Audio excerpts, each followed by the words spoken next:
দর্শক, সাজ্জাদ কাদিরের শুভেচ্ছা নিন। এই মুহূর্তে আপনাদের সামনে কথা বলতে চাই এক পথ দুই নীতি, হরমুজ প্রণালীতে তুলকালাম, ভারতের জন্য সেফ প্যাসেজ, বাংলাদেশের জন্য নো এন্ট্রি। পশ্চিম এশিয়ায় যুদ্ধের দামামা বাজার পর থেকে বিশ্ব রাজনীতিতে বইছে অস্থিরতার হাওয়া। বিশেষ করে কৌশলগত অত্যন্ত গুরুত্বপূর্ণ হরমুজ প্রণালী এখন উত্তপ্ত। এই উত্তেজনার মধ্যে বিশ্ব বাণিজ্যে এক অদ্ভুত বৈপরীত্য দেখা যাচ্ছে, যেখানে ভারতের জন্য ইরান খুলে দিয়েছে সেফ প্যাসেজ বা নিরাপদ পথ, সেখানে বাংলাদেশের জাহাজ পড়েছে চরম বিপাকে। বাংলাদেশের জাহাজকে মাঝ সমুদ্রেই পেতে হচ্ছে নো এন্ট্রির সংকেত। কেন ভারতকে বিশেষ সুবিধা দিচ্ছে ইরান? কেনই বা আটকে গেল বাংলাদেশের বাংলার জয়যাত্রা নামে জাহাজ? পশ্চিম এশিয়ায় যুদ্ধ শুরু হওয়ার পর থেকেই হরমুজ প্রণালী কার্যত বন্ধ। আপনারা জানেন, বিশ্বের জ্বালানি তেলের একটি বিশাল অংশ এই পথ দিয়েই যাতায়াত করে। ফলে এই পথ বন্ধ হওয়ায় বিশ্বজুড়ে তেলের বাজারে হাহাকার পড়ে গেছে, সরবরাহ ব্যবস্থা ভেঙে পড়ার উপক্রম হয়েছে। কিন্তু এই সংকটের মেঘের মধ্যেও ভারতের জন্য এসেছে এক স্বস্তির খবর। ইরান ঘোষণা করেছে তারা ভারতকে সেফ প্যাসেজ দিচ্ছে। অর্থাৎ কোনো জাহাজে যদি ভারতীয় পতাকা থাকে, তবে ইরানের রেভলিউশনারি গার্ড কর্পস সেই জাহাজ আটকাবে না। এটি ভারতের জন্য এক বিশাল কূটনৈতিক জয়। বাংলাদেশে অবস্থাটা টের পাচ্ছেন। গতকাল 15 মার্চ থেকে বাংলাদেশে জ্বালানি তেলের যে রেশনিং ব্যবস্থা ছিল, সেটি সরকার উঠে দিয়েছে ঈদ উপলক্ষে। রেশনিং ব্যবস্থা উঠিয়ে দেওয়ার পরেও যেটা হয়েছে যে আপনি যতটুকু দরকার আপনি ততটুকু জ্বালানি তেল নিতে পারবেন। কিন্তু পেট্রোল পাম্পগুলোতে আপনি একটু খোঁজ নিয়ে দেখুন, দীর্ঘ যে লাইন, 1.5-2 কিলোমিটার লাইন, সেই লাইন কিন্তু বন্ধ হয়নি। এবং এই লাইন কবে বন্ধ হবে, কবে এটা শেষ হবে, এই লাইন কি বাংলাদেশে মোটামুটি সেটে বসলো কিনা, সেটি কিন্তু বড় প্রশ্ন। কারণ হরমুজ প্রণালীতে বাংলাদেশের জ্বালানি ভরা জাহাজ আটকে যাচ্ছে, ভারতীয় জাহাজ পার হয়ে যাচ্ছে। ভারতের পরিস্থিতি স্বস্তিদায়ক হলেও বাংলাদেশের চিত্রটা একদম উল্টো। আমি যেটি বর্ণনা করলাম, ভারতের পাশেই অবস্থিত প্রতিবেশী দেশ বাংলাদেশের একটি জাহাজ এখন হরমুজ প্রণালীতে চরম অনিশ্চয়তার মধ্যে আটকা পড়েছে। জাহাজটির নাম বাংলার জয়যাত্রা। এই জাহাজটি নিয়ে এখন গভীর সংকটে বাংলাদেশ সরকার। বাংলাদেশের বিদেশ মন্ত্রক নিরন্তর কূটনৈতিক আলোচনা চালিয়ে যাচ্ছে ইরানের সাথে, যাতে জাহাজটিকে নিরাপদ পথে বের করে আনা যায়। কিন্তু দুঃখের বিষয় হলো, দীর্ঘ আলোচনার পরেও এখন পর্যন্ত কোনো সুরাহা মেলেনি। আসলে কি ঘটেছিল বাংলার জয়যাত্রার সাথে? গত 2 ফেব্রুয়ারি ভারত থেকে পণ্য নিয়ে পারস্য উপসাগরে প্রবেশ করে এই জাহাজটি।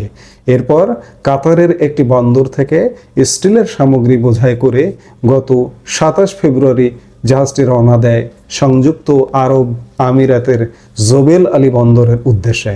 কিন্তু ঠিক তার পরের দিনই ঘটে বিপত্তি। ইরানে হামলা চালায় ইসরায়েল। মুহূর্তের মধ্যে পরিস্থিতি বদলে যায় এবং হরমুজ প্রণালী বন্ধ হয়ে যায়। জাহাজে থাকা 31 জন নাবিক সহ পুরো জাহাজটি আটকা পড়ে। গত বৃহস্পতিবার যখন ইরান ভারতের জন্য সেফ প্যাসেজ ঘোষণা করে, তখন বাংলাদেশের নাবিকরা আশা করেছিলেন তারাও হয়তো বেরিয়ে যেতে পারবেন। সেই আশায় তারা জাহাজ নিয়ে এগোনোর চেষ্টা করেন। কিন্তু জাহাজটি যখন হরমুজ থেকে মাত্র 66 নটিক্যাল মাইল দূরে, তখনই শুরু হয় ভয়াবহ মিসাইল হামলা। সংযুক্ত আরব আমিরাতের কোস্টগার্ড তৎক্ষণাৎ তাদের সতর্ক করে। জীবন বাঁচাতে ফের নিরাপদ স্থানে ফিরে যেতে বাধ্য হয় বাংলাদেশের এই জাহাজটি। বর্তমানে জাহাজটি কোথায় আছে? মেরিন ট্রাফিক ওয়েবসাইটের তথ্য অনুযায়ী বাংলাদেশের জাহাজটি এখন শারজা উপকূলে নোঙর করে রাখা হয়েছে। 31 জন নাবিকের নিরাপত্তা এখন সবচেয়ে বড় দুশ্চিন্তার।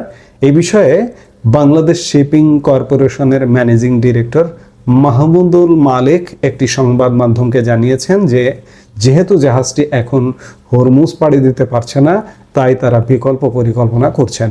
সম্ভবত কাতার থেকে নতুন করে পণ্য বোঝাই করার কথা ভাবা হচ্ছে। অর্থাৎ পণ্য খালাস করতে না পেরে জাহাজটিকে এখন অলস বসে থাকতে হচ্ছে। এই ঘটনা আমাদের মনে করিয়ে দিচ্ছে 2022 সালে রাশিয়া ইউক্রেন যুদ্ধের সেই ভয়াবহ স্মৃতি। সেবার ইউক্রেনের অলিভিয়া বন্দরে আটকে পড়েছিল বাংলাদেশের সমৃদ্ধি নামের একটি জাহাজ। 2 মার্চ রাশিয়ার একটি মিসাইল সরাসরি আঘাত হেনেছিল সেই জাহাজে। সেই মর্মান্তিক ঘটনায় হামিদুর রহমান নামে একজন বাংলাদেশি ইঞ্জিনিয়ার প্রাণ হারান। পরে অনেক কষ্টে বাকি 28 জন নাবিককে উদ্ধার করা হয়েছিল। বর্তমান পরিস্থিতি যেন সেই পুরনো ক্ষতকে আবার জাগিয়ে তুলছে। অন্যদিকে ভারতের জন্য ছবিটা একেবারে আলাদা। শনিবার ভোরেই গ্যাস নিয়ে 2টি ভারতীয় জাহাজ নির্বিঘ্নে হরমুজ প্রণালী পার হয়ে গেছে। আজ 16 অথবা আগামীকাল 17 মার্চের মধ্যে জাহাজ দুটি গুজরাটের বন্দরে পৌঁছাবে বলে আশা করা হচ্ছে। এই জাহাজ দুটিতে মোট 92,700 টন এলপিজি রয়েছে। ভারতের পেট্রোলিয়াম মন্ত্রক দেশবাসীকে আশ্বস্ত করে বলেছে যে রান্নার গ্যাস নিয়ে আতঙ্কের কিছু নেই। এমনকি হাসপাতাল ও শিক্ষা প্রতিষ্ঠানেও নিয়মিত সিলিন্ডার ডেলিভারি নিশ্চিত করা হচ্ছে।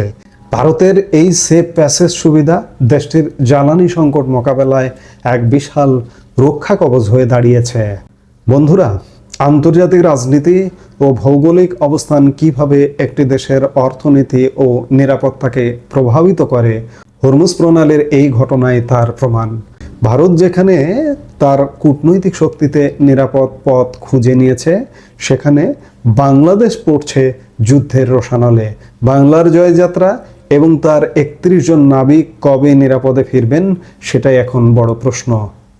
গতকাল ইরানি কর্তৃপক্ষ ঘোষণা করেছে যে মার্কিন যুক্তরাষ্ট্র এবং তাদের মিত্ররা ছাড়া অন্য সবার জন্য হরমুজ প্রণালী উন্মুক্ত থাকবে। বাংলাদেশকে কি ইরান মার্কিন যুক্তরাষ্ট্রের মিত্র হিসেবে শেষ পর্যন্ত কি কাউন্ট করবে কি না, সেটি একটি বড় প্রশ্ন। কারণ পাকিস্তান সেই তালিকায় ঢুকে যাবার মতো অবস্থা।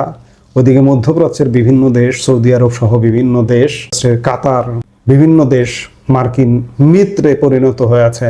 বাংলাদেশও যদি সেই মিত্রের তালিকায় পরিণত হয়, তাহলে বাংলাদেশের যে সামনের দিনগুলোতে মোটামুটি একটা খবর আছে, সেটি কিন্তু বোঝাই যাচ্ছে। ভারত তাদের কূটনীতি দিয়ে সেফ প্যাসেজ আদায় করে নিয়েছে। ভারতের সমস্যা হবে না, কিন্তু সমস্যায় পড়বো আমরা। সামনে কি ঘটছে আমাদের দেখতে হবে, যে পরিস্থিতি আমাদেরকে আসলে কোন দিকে নিয়ে যাচ্ছে। এই মুহূর্তে এ পর্যন্ত। সবাই ভালো থাকুন, সুস্থ থাকুন।